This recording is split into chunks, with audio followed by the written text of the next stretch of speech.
बिस्मिल्लाहिर्रहमानिर्रहीम। अस्सलाम वालेकुम स्टूडेंट्स, उम्मीद है कि आप लोग बिल्कुल खैरियत से होंगे और आप लोगों ने अपने पिछले लेक्चर तरीके से सुना भी होगा और याद भी किया होगा और कॉपीज़ के ऊपर नीटेड उतारा भी होगा। आज हम लोग स्टार्ट करने जा रहे हैं अपना लेक्चर नंबर 4। सब्जेक्ट है कंप्यूटर, क्लास 5 का।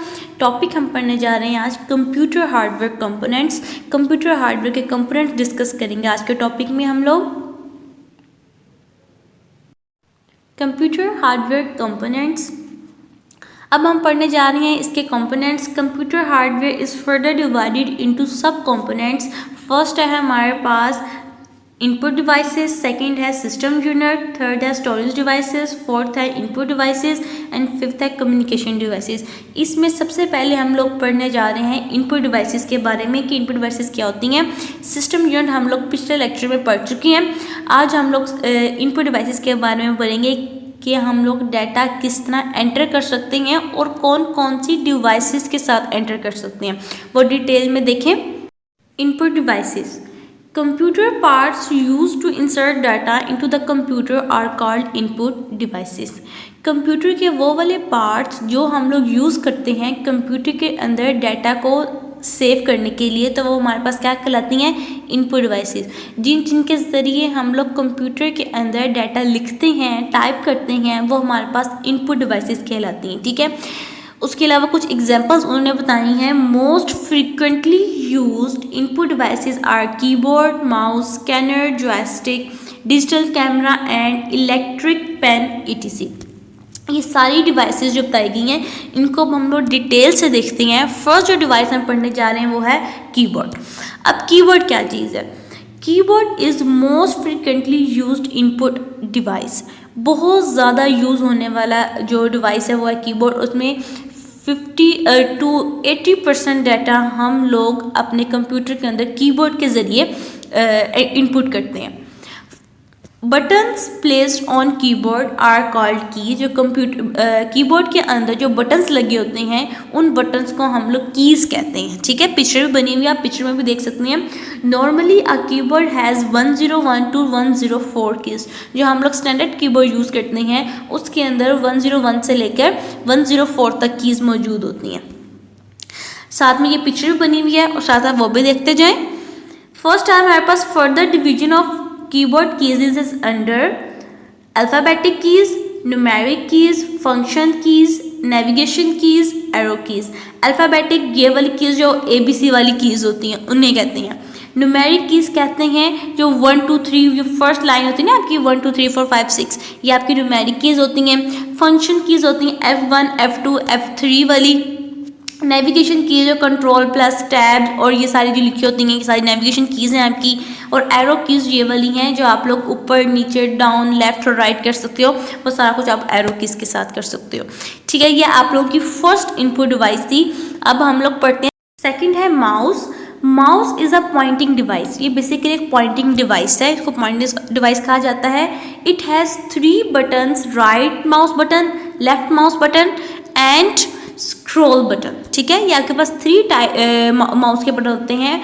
फर्स्ट है हमारे पास right, left and this one scroll button. अब हम लोग देखते हैं कि माउस हम लोग यूज़ किस तरह करते हैं। Mouse is use to select menu items from drop down list of items and from ribbon area. Mouse जो होता है वो हम लोग कुछ भी हम लोगों ने मेन्यू आइटम सेलेक्ट करना होता है या अगर हम लोगों ने कोई फाइल ओपन करनी है तो हम राइट क्लिक करते हैं और उससे हमारी फाइल जो होती है वो ओपन हो जाती है।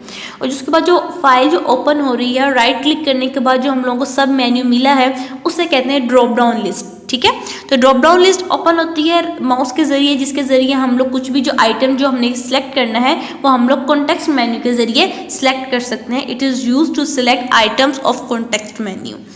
Context menu appears by clicking right mouse button of these mouse. अभी मैंने आपको बताया कि हम लोग कॉन्टेक्स्ट मेन्यू जो है वो राइट किसी भी एप्लीकेशन को ऑन करने के लिए हम लोग राइट क्लिक प्रेस करती हैं, फिर एक मेन्यू निकलती है उसमें से हम लोग ओपन को सिलेक्ट करके और अपनी जो फाइल जो है वो ओपन कर लेते हैं। तो ये है माउस का काम।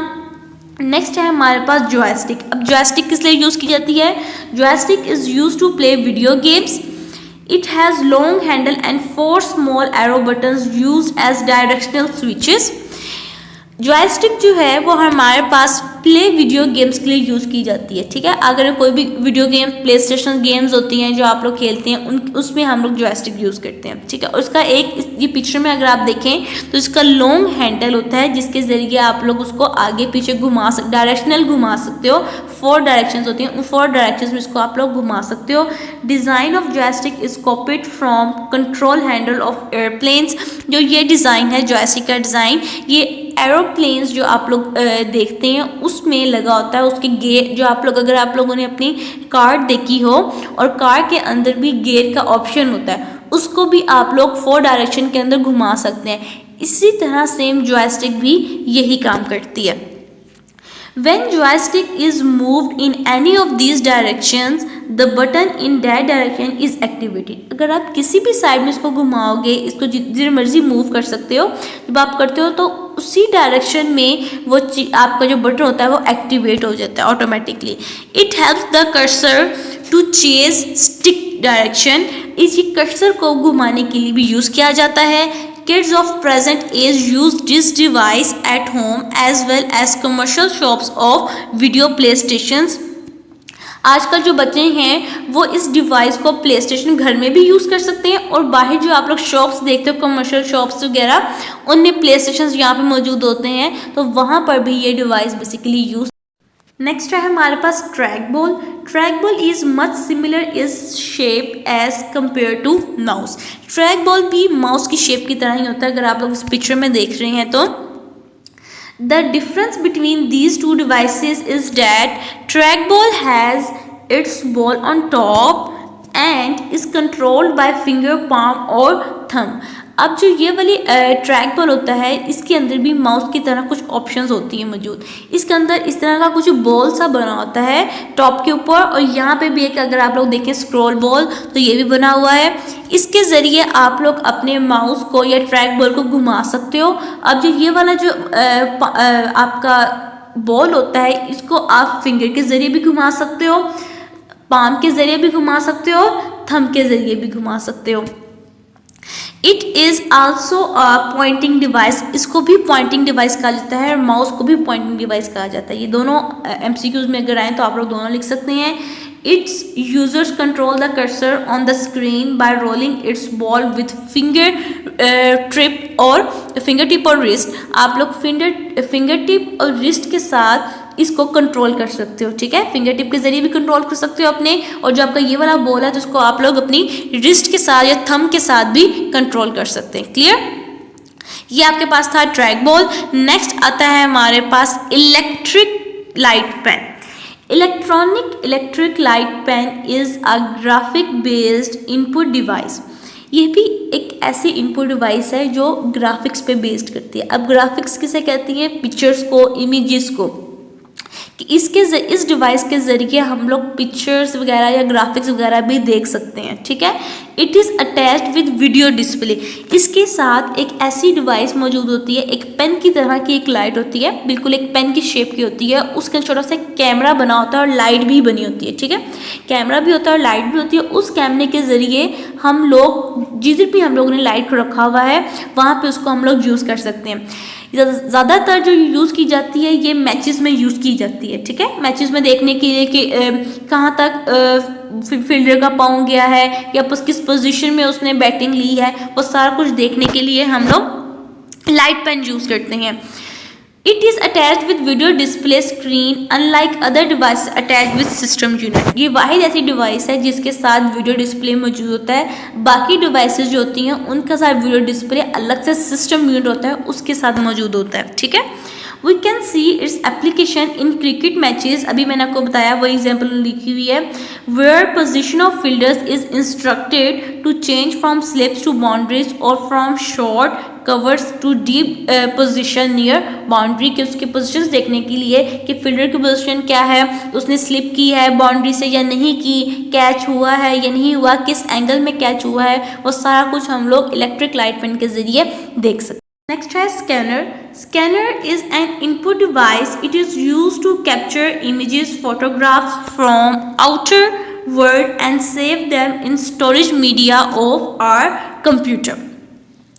स्कैनर जो है वो भी एक इनपुट डिवाइस है जिसके ज़रिए हम लोग पिक्चर्स, फोटोग्राफ्स या इमेजेस वगैरह हैं उनको कैप्चर करते हैं और उनको सेव कर देते हैं स्टोरेज मीडिया के अंदर। स्टोरेज मीडिया कहते हैं जो आपके पास परमानेंट मेमोरी होती है, जिसमें परमानेंट तौर पर इसको सेव कर लेते हो अपने पास। इसके अंदर 2 टाइप्स होती हैं, बेसिक 2 टाइप्स हैं इसकी, फ्लैट बेड स्कैनर और हैंड हेल्ड स्कैनर। ठीक है, flat bed scanner, working of such scanner is just similar to a simple photocopier machine. We place image, picture or text based appear on the surface of glass, scan this page with the help of scanner software and save this data on permanent storage media. Flat bed scanner जो होता है वो ऐसा scanner आपके पास होता है जिसके ज़रिए जो बिल्कुल सिमिलर होता है फोटोकॉपियर मशीन में। अगर आप उसके अंदर कोई इमेज रखते हो या कोई इमेज की पिक्चर वगैरह अगर आप लोगों ने रखी है, उसके ऊपर एक सरफेस ग्लास लगा होता है, ग्लास की एक प्लेट लगी होती है, उसके अंदर आप लोग अपनी पिक्चर रखते हो या कुछ भी आप लोगों ने स्कैन करवाना है वो चीज़ रख के अपनी उसको स्कैन कर ले, तो आपके पास जो डाटा होता है वो परमानेंट तौर पर स्टोरेज मीडिया में सेव हो जाता है। तो वो आपके पास फ्लैट बेड स्कैनर जो होता है वो इस तरह की डिवाइस होती है, या पिक्चर में देख रहे हैं। नेक्स्ट हमारे पास आता है hand held scanner. Hand held scanner is controlled by keeping scanner in hands. Barcode reader is best example of such scanners. Hand held scanner जो होते हैं वो आप लोग अपने हैंड हेल्ड से ही आपको पता चल रहा है, इसका मतलब कि आप लोग अपने हाथ में पकड़कर यूज़ कर सकते हो। और बेसिकली ये बारकोड को पढ़ने के लिए यूज़ किया जाता है। अगर आप लोग किसी डिपार्टमेंटल स्टोर जाएं या ग्रोसरी करने जाते हैं तो जब आप लोगों ने देखा हो कि वहाँ पे जो कैशियर्स होते हैं उनके हैंड्स में ये वाली डिवाइस मौजूद होती है, वो इस डिवाइस के ज़रिए आपके जो भी डाटा वगैरह होता है उसको स्कैन करते हैं, उसके बारकोड रीडर को उसकी प्राइस को स्कैन करते हैं और अपने सिस्टम से टोटलिंग कर लेते हैं, उसका रिजल्ट निकाल लेते हैं, टोटल कितना बिल बना है आपका। तो बेसिकली ये हैंड हेल्ड स्कैनर इसलिए यूज़ किया जाता है बारकोड को रीड करने के लिए। Barcode reader is use to read the price listed in the shape of barcodes. Barcode की फॉर्म में प्राइस हम लोगों ने सेव की होती हैं, उनको ये रीड करता है। We can see such scanner in super stores, हम लोग इसको सुपर स्टोर्स में भी देख सकते हैं। User places this device over barcodes of the product and price is inserted to display the screen of attached software. जो यूज़र होता है वो इसके ज़रिए बारकोड्स के अलावा प्रोडक्ट्स वगैरह देखने के अलावा भी आपकी स्क्रीन डिस्प्ले स्क्रीन के साथ ये अटैच होता है, जिसके ज़रिए वो उसके अंदर शो हो रही होती हैं कि जो भी बारकोड की जो प्राइस लिखी हुई आएगी तो वो आपके सिस्टम के अंदर शो हो रही होती है कि साथ साथ कि इस बारकोड की ये वाली प्राइस है, इस बारकोड की ये वाली प्राइस है। नेक्स्ट हमारे पास जो टॉपिक आता है वो है डिजिटल कैमरा। डिजिटल कैमरा किस लिए यूज़ किया जाता है, अब ये तो आप लोग सबको पता होगा, उनके सब लोग डिजिटल कैमरा यूज़ देखा हुआ सब ने। Digital camera is both input and output device, ये दोनों होती हैं, इनपुट डिवाइस भी इसको कहते हैं और आउटपुट डिवाइस भी इन्हें कहते हैं। Input device is in the sense that we capture still photographs and make video clips as well. It can show captured photographs and display running movie clips and output device. Digital camera जो होता है वो input भी कहलाता है, output भी कहलाता है। इनपुट इसलिए कहलाता है क्योंकि उसके अंदर हम लोग पिक्चर्स जो होती हैं वो कैप्चर करते हैं, ठीक है, क्लिक करते हैं पिक्चर्स। और आउटपुट इस सेंस में कहा जाता है कि हम लोग उसके अंदर पिक्चर्स को देख भी सकते हैं, क्योंकि उन्होंने डिस्प्ले स्क्रीन भी उधर दी होती है, उसके ज़रिए हम लोग कोई वीडियो वगैरह जो हमने बनाई है या कोई पिक्चर क्लिक की है तो वो भी हम लोग आउटपुट के ज़रिए उसको देख सकते हैं। लास्ट में आता है microphone. Microphone is the device that converts sound waves into electrical power which may then be recorded or resent etc. We record data in audio format through microphone. Microphone can be used as a part of hand-free headphones or stand-alone microphone. ये basically microphone जो use किया जाता है वो इसलिए use किया जाता है कि हम लोग इसके अंदर अपनी ऑडियो को रिकॉर्ड कर रहे होते हैं और रिकॉर्ड करने के बाद वो जो साउंड वेव्स जो होती हैं जो हमारी वो इलेक्ट्रिकल में पावर में कन्वर्ट हो जाती हैं, और जब हम लोगों को सुनाई देती है, जो ऊंची आवाज़ सुनाई देती है, वो उसकी हमारी इलेक्ट्रिकल वेव्स होती है, साउंड वेव्स को इलेक्ट्रिकल पावर में कन्वर्ट कर देता है, और जिससे हमारी आवाज़ जो होती है वो लाउड हो जाती है। इसमें हम लोगों के पास एग्जाम्पल्स हैंड फ्रीज भी आ सकती हैं, हेडफोन्स भी आ सकते हैं, और स्टैंड अलोन माइक्रोफोन्स भी आ सकते हैं। और ये छोटी सी उन्होंने पिक्चर बनाई हुई है, ये माइक्रोफोन की पिक्चर। आज का टॉपिक यहाँ तक ही था आप लोगों का। Answers the following question. Enlist and define types of application software. Application software is used to write documents, perform calculations, and write coding for computer programs and store in databases through DBMS, a database management system. Detail of some powerful software is as under. Application software मैंने आपको lecture number 2 में detail से समझा दिया था, वही उसका एक क्वेश्चन था, लॉन्ग क्वेश्चन है ये आपके पास। ये आप लोगों ने अपनी कॉपीज के ऊपर उतार लेना है और इसको तरीके से याद भी कर लेना है। देन उसके बाद आपके पास यहाँ पे सॉफ्टवेयर नेम्स बताए गए हैं। एप्लीकेशन सॉफ्टवेयर है MS Word, MS Excel, MS Access, InPage, Visual Basic, Corel Draw, और उसकी डिस्क्रिप्शन बताई है कि MS वर्ड किस लिए यूज़ किया जाता है, MS Excel, MS Access, InPage, Visual Basic और कॉरल ड्रॉ, ये सारा कुछ मैंने आपको डिटेल से समझा दिया हुआ है। नेक्स्ट हमारे पास क्वेश्चन आता है, enlist and define any 3 types of input devices. Input devices के बारे में बताया है, कीबोर्ड, माउस, जॉयस्टिक, जो मैंने आपको अभी लेक्चर समझाया है उसमें सारे पॉइंट्स मैंने क्लियर कर दिए हैं। कोई सी 3 बतानी थी तो हम लोगों ने फर्स्ट 3 लिख दी हैं, कीबोर्ड, माउस और जॉयस्टिक। इसको भी आप लोगों ने अपनी कॉपी पे उतारना है और अच्छे तरीके से इसको याद कर लेना है। नेक्स्ट देखिए हमारे पास आते हैं, मार्क एज ट्रू और false. Physical parts of the computer are called computer software, तो इट्स ए फॉल्स, क्योंकि जो मैंने बोल्ड लेटर में लिखा हुआ है वो इसकी ट्रू ऑप्शन है, तो आप लोगों ने उसके ऊपर टिक करना है। There are 2 basic types of computer software, तो इट्स ट्रू। कंप्यूटर की 2 टाइप्स हैं सॉफ्टवेयर की। MS Word software is use to perform calculations.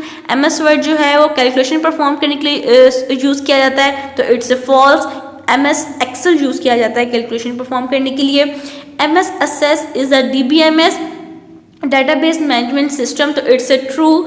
Coral Draw is a graphic based software, तो इट्स ए ट्रू कि Corel Draw जो होता है, draw से पता चल रहा है कि ये कोई पिक्चर्स वगैरह का ही सॉफ्टवेयर है, तो ये किस पे बेस्ड करता है, ग्राफिक्स के ऊपर बेस्ड करता है, तो ये ट्रू है ऑप्शन। ये आपके 5 MCQs हैं, इनको भी आप लोगों ने अपनी कॉपीज के ऊपर उतार लेना है अच्छे तरीके से और याद कर लेना है।